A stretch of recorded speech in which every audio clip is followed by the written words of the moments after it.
After 10 years. 10 long years. Where I'd given up so many times. They said you couldn't do it. You couldn't make the ultimate FROSTYGON build. But I waited. I bided my time. And today is that day.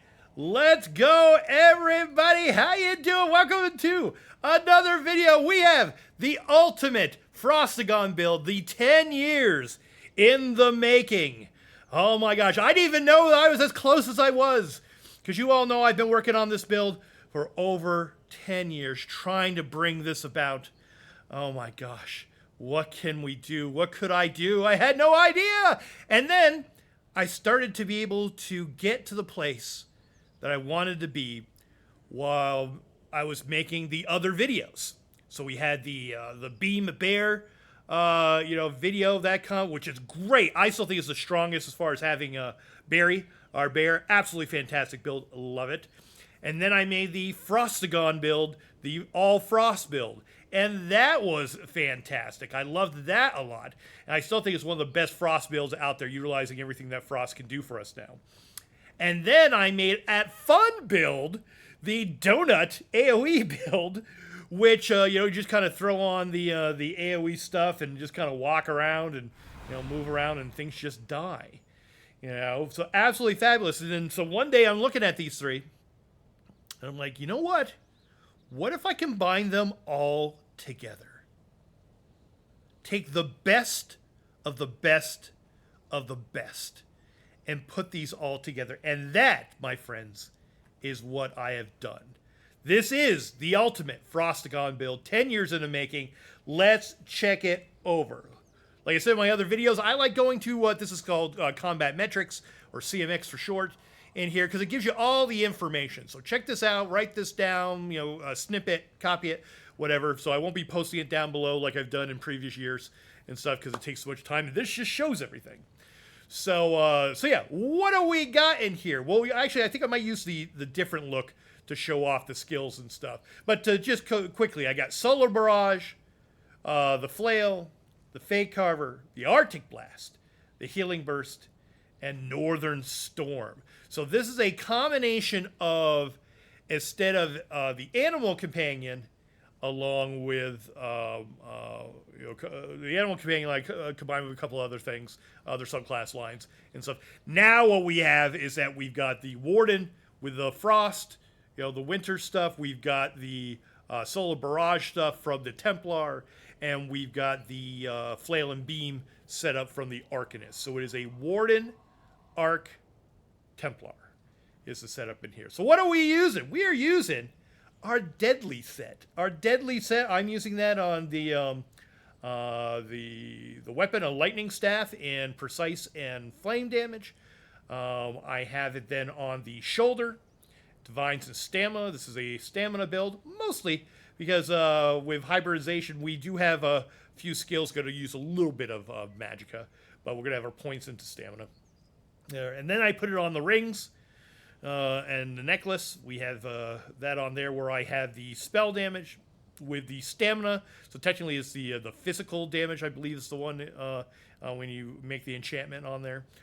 So I have that on the neck and I have that on the ring, both with Bloodthirsty. And then, of course, our wonderful combo of having a headpiece and the Oaken Soul Ring and Bloodthirsty, again in that physical damage with the Stamina Recovery. You can always tell it's the physical one with Stamina Recovery on there, just to give us a little bit more. And I've gone heavy Slime Craw. Nowadays, Slime Craw doesn't matter just as long as it's something that gives you a first line of crit chance. So there you go. Then, you know me, I've been loving my Pillar of Nirn. I still stand by my Pillar of Nirn. I really like it. It's such a great set still. But I thought I'd go with something different, and I'm glad I did. There is a new set that's come out of Solstice. It is the Tideborn set. And it's all the rage right now. So the Tideborn set, basically what you're doing, it's got kind of basics in there. You got some spell damage, some crit damage, some offensive penetration, which is great. But the big thing is line 5. Just straight up basic. Increase your direct damage done to monsters by 12%. All right, so this is going to work out for a bunch of our skills, and I will go over that in just a second. So, yeah, so we've got that. So you can see here on Divines, on Stamina. I am using the Serpent, which is the recovery. This is the Mundus, the recovery for Stamina. We have that in there. For my blue, we got Wrathful Strikes, Biting Aura. We've dumped the Thaumaturge, because even though we have a couple of things that give us dots, we're really about just, hitting people straight up. So we got Fighting Finesse in there, and our Master of Arms, that gives us a direct damage. Fitness, Boundless Vitality, Fortified, and then I think the other two are you can go with what you want. I like the Strategic Reserve. I like having it that if my ultimate's up there for a while, it's going to give me some more recovery on my health. And I like the Celerity. I like to be able to move around real fast. But specifically, this one, the Celerity, there is the one in there that let me show it real quick. That if you need a little bit of extra stamina, getting some stamina back, you could use the Bloody Renewal, which gets you 1,500 stamina back after killing enemies and stuff. It's kind of like the stamina version of siphoning spells, which we've used a lot in the past. So you could swap that out for in there as well. So, and of course, take all the passes as much as you can in there. Let's see. So that, and that. All right. So let's give you a more closer up look at the skills and my thought process. Okay. So we started out with the bear build. All right. And the bear build, one of the things that I liked about it was just having Barry. Having a very, very strong ultimate. But one of the other really strong as far as, going into the Frost realm of things is our Arctic Blast. It's doing amazing now. And people always think of it as either, you're either getting the heal or you're getting the dot damage on there. But people forget it has a upfront direct damage.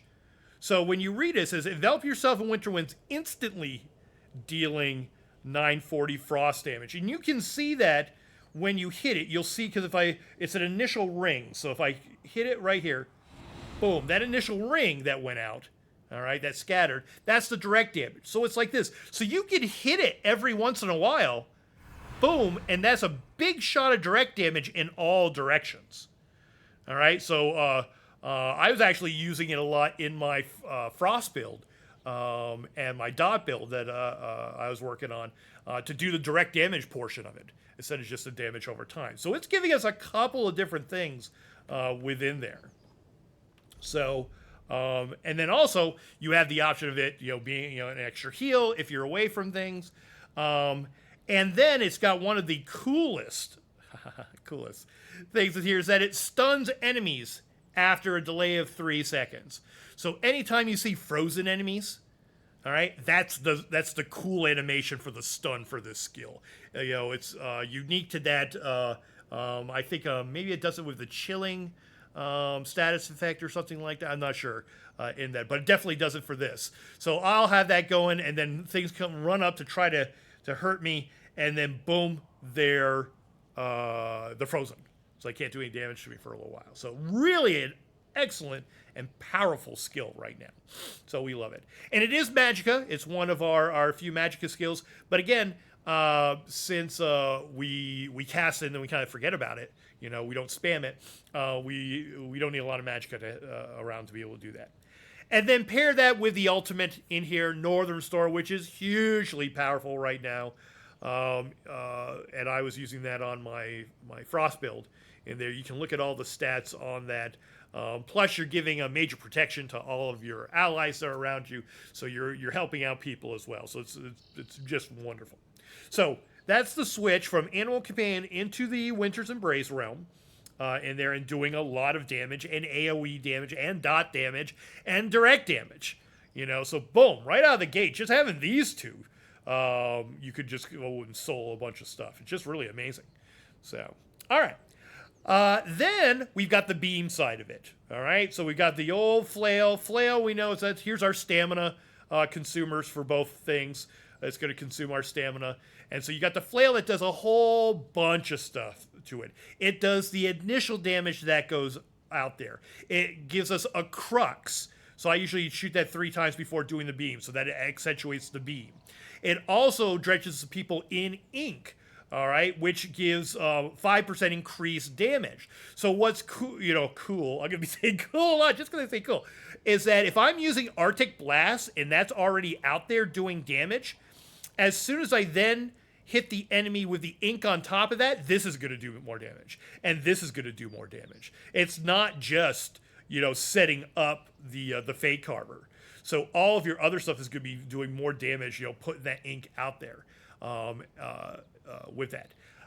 Also, it's also another means of control. This is the great thing about the build, and I talk about the survivability, the solo ability of this, that a lot of your, parsing builds, or glass cannon builds, I should say, lack within this, is that you've got like a stun here that mobilizes your targets. It can't do anything, so it gives you a little chance to kind of either move into position for a better kill shot, or just gives you a second to like heal yourself. But also, you get this with the flail, you get an immobilization. People really sleep on that immobilization. Sip of water. It immobilizes for 3 seconds. So you'll have, oh gosh, the raptors. What are they called? You guys remember something like that? The little raptors that come after you, fly and knock you down and everything. Oh my gosh. You can actually stun them in mid-flight. They're flying at you and going at you. You just nail them. And I'm just like, boom. And then there they are. They're just kind of floating in space. Yeah. So just absolutely amazing. I love it. So very, very, very cool stuff. So immobilization, so all about control. That's what makes this build, I think, one of the best, if not the best, of soloing, going around, and absolute control of your situation. I remember taking on, what was it, in Riverspire. I always forget his name. It's that gargoyle I go out and test my builds on and stuff. The gargoyles are strong, but at a certain percentage, like, conjures these ads and everything. And the physical ads that come out there, they hurt. They'll knock you, off your feet and everything like that. But they're running after me, and I can stun them or immobilize them. And I am now in control of the battlefield, and I line up for my shots and make sure that I do, all the damage that I want. So, really is amazing with that. So like I said, the synergy between everything is absolutely amazing. I'll usually start off with this and, get that rolling and start hitting them with the flails. Also, it is a heal as well, so you've got a possibility heal with this, a heal with that, so we're keeping ourselves healthy with all of that. And of course, this is going to accentuate the beam. Of course, the beam is kind of the big thing there. It's doing all of our damage. It's going to do more damage because of the crux that we build up. So I always make sure to build up 3 of these before I hit that. And of course, if my ulti is up, I'm hitting that. All right. Awesome. And then the greatest thing to come out of the Templar. I know. I said I never play a Templar, but if you can't beat them, join them. And now that we have subclasses, everybody can use that overpowered Solar Barrage. I shouldn't say that, because if one of the devs listens to this, they might nerf it. Don't do it. In here. And so it does a couple of great things for us. It actually gives us another AoE damage in there, dot damage, which is great. But it also, what it says, your damage done with class abilities, it increases your damage done with class abilities by 5%. Yeah, so you throw that on. So that's my double hit in there. It says Empower, but we already get Empower through our Oaken Soul Ring. So my starts, I hit that first because it's a little bit longer. It starts at 22 seconds because of a passive. And then, so I'll hit that first, and then I'll hit this, which starts at 20.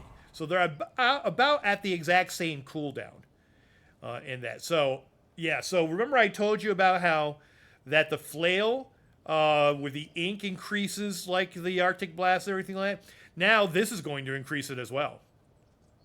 Yeah, so you got now a 5% increase to everything. And if anything comes close to me and tries to touch, boom, they are dead. All right? And I mentioned this also with as far as the mobility of the build. All right? It is one of the best mobile builds. Because I don't know if you get frustrated with it and stuff, that you'll put out a AoE, out there, and things move out your AoE. And it's like, man, I just threw down 3 AoEs and it moved right out of it, so I'm not doing any damage and stuff in there. You have this, and your ulti on there. Nobody. You're just chasing after people. You're like, come back here. Come back here.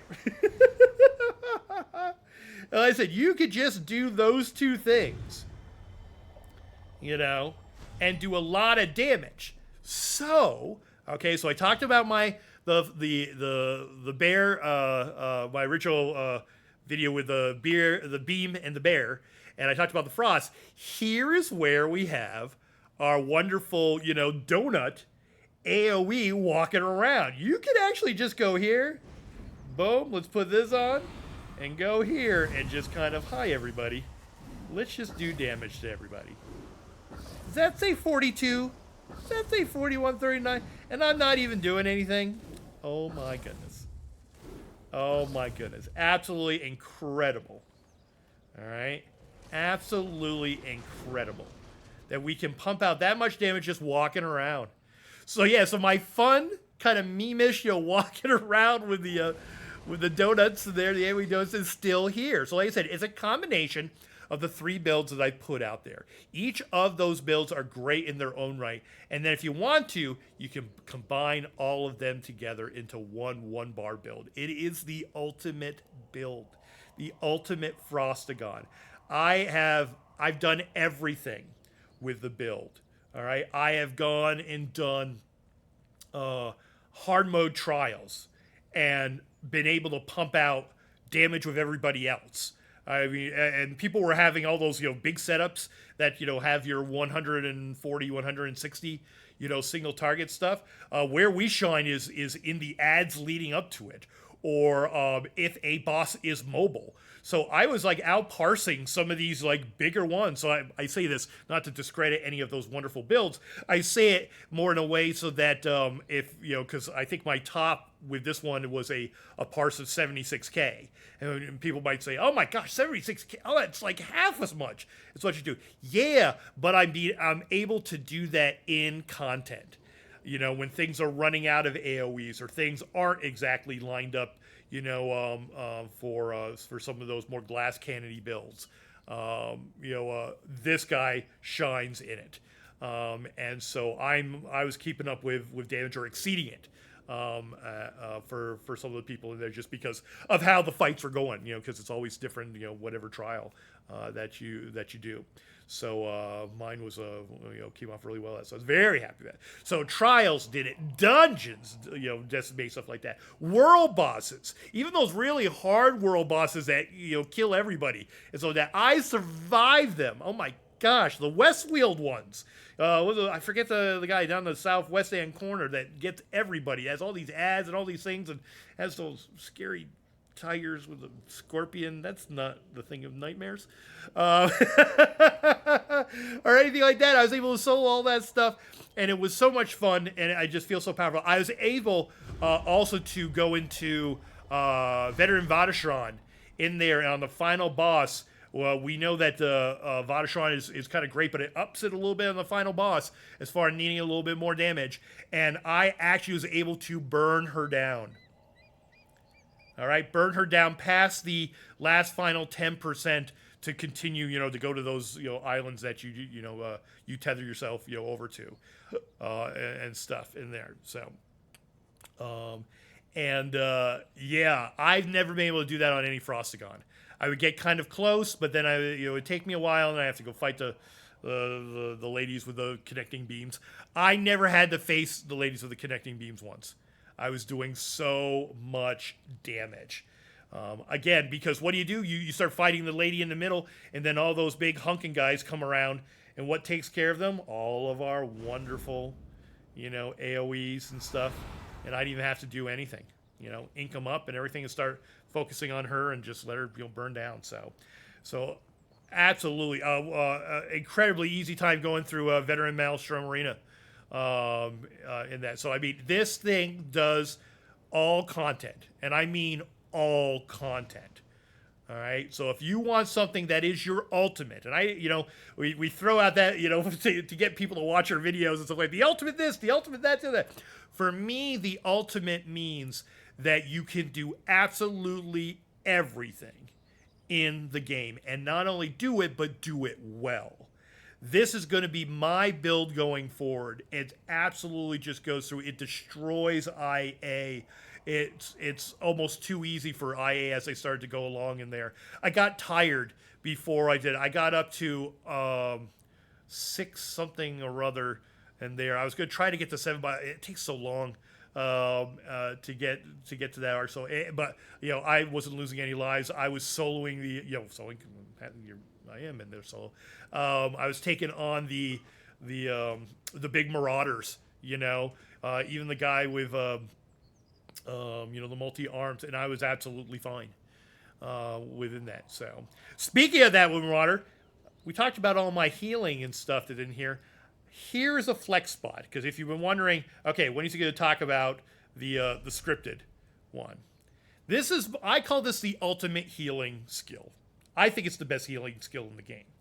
In there, it's from the burst set, skill out of our scribing. And you pick, it actually, it says it. I like this in the CMX, which is pretty cool. If you go up into here, it shows you. So it's the healing burst. I pick healing for the first thing. Sage's remedy, so it's healing over time. And then resolve, which grants us minor resolve for 20 seconds, increasing our physical and spell resistance in there. Because we don't get minor resolve in the with our Oaken Soul Ring. It's hard to find something we don't get with the Oaken Soul Ring.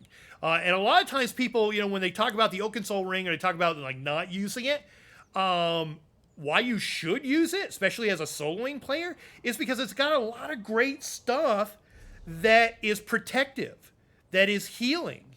And here we forget it. We get minor protection in here. We get minor mending there to increase our healing done in there. We get minor endurance. We get major resolve. We get minor fortitude. These are things that are not helping out DPS wise in there, but it's helping your survivability. And so many people forget about that, when they are making builds and talking about, that you don't need the Oaken Soul and you can do something else. I really like the Oaken Soul because of a lot of these things that are good for the soloing, aspect of it. Was it minor courage? Empowers in there. So, but yeah, so it's one of those things that I think people sleep on the defensive side of Oaken Soul. They're always just thinking offensive. So for someone that wants to do good all-around content, or somebody who is new, you can do that. Now, as far as acquiring this, here's another part of my ultimate aspect within this. To acquire, a helm that's got, crit on it, that you can do anything. You can go into any kind of dungeon or any kind of thing. There's a lot of ways of getting stuff like that. The hardest bit to put this together is to go through Oaken Soul. So you've got to do all the things that you need to create Oaken Soul. But once you've made Oaken Soul, you can replicate it as much as you want. So that's the hardest part. Everything else you can buy. Did he say buy? He said buy.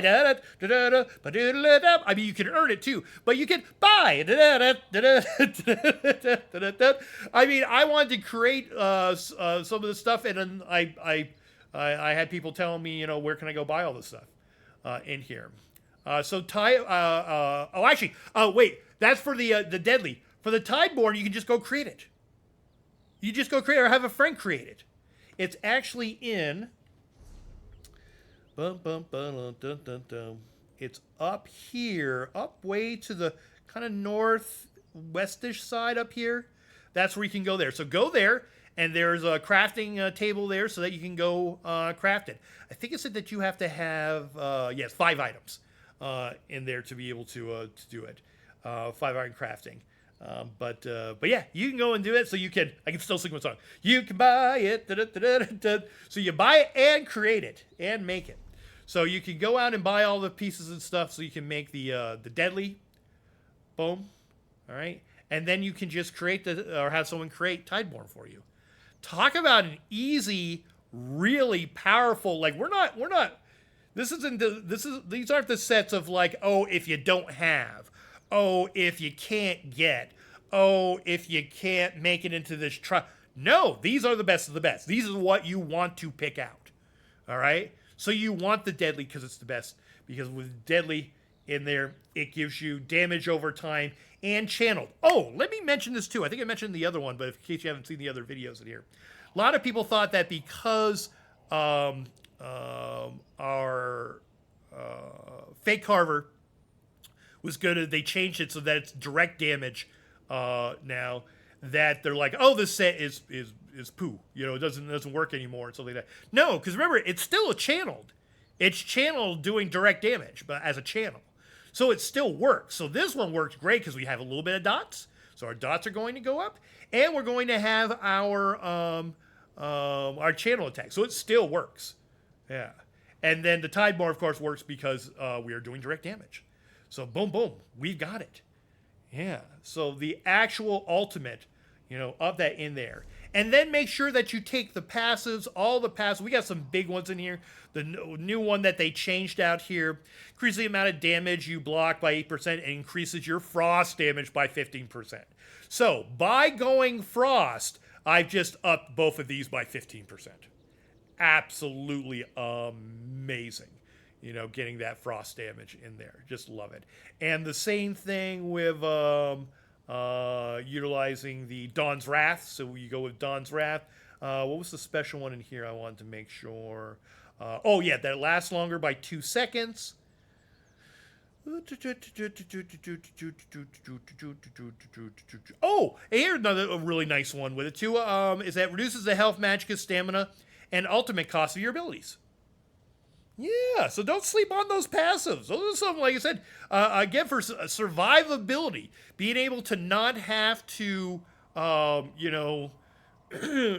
about your resources in here. That's the other great thing about it.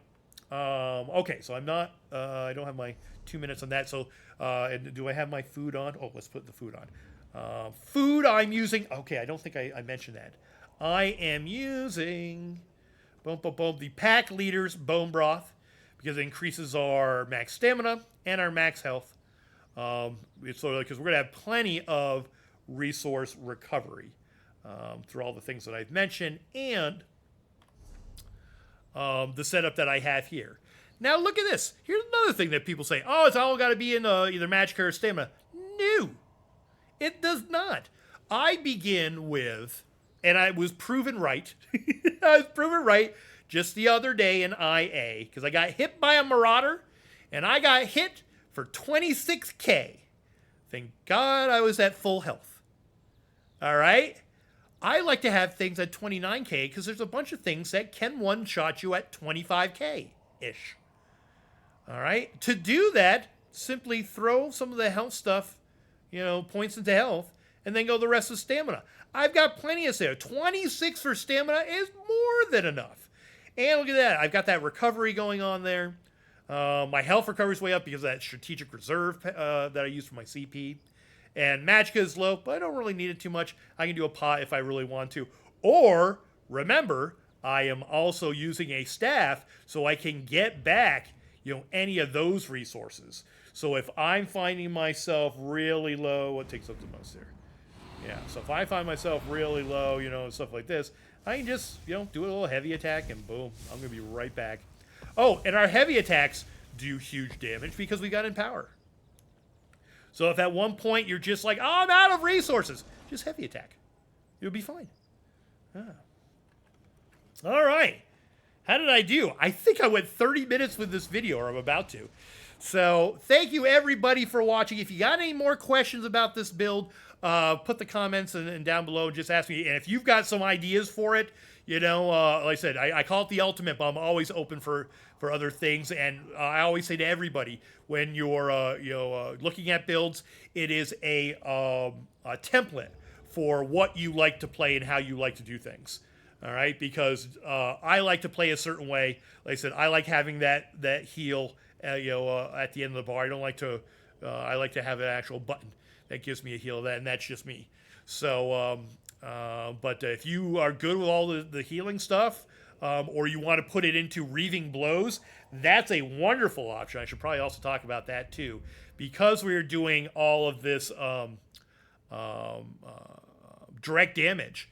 That actually would work pretty good, having that, on there. So you could swap something out, if you really wanted to.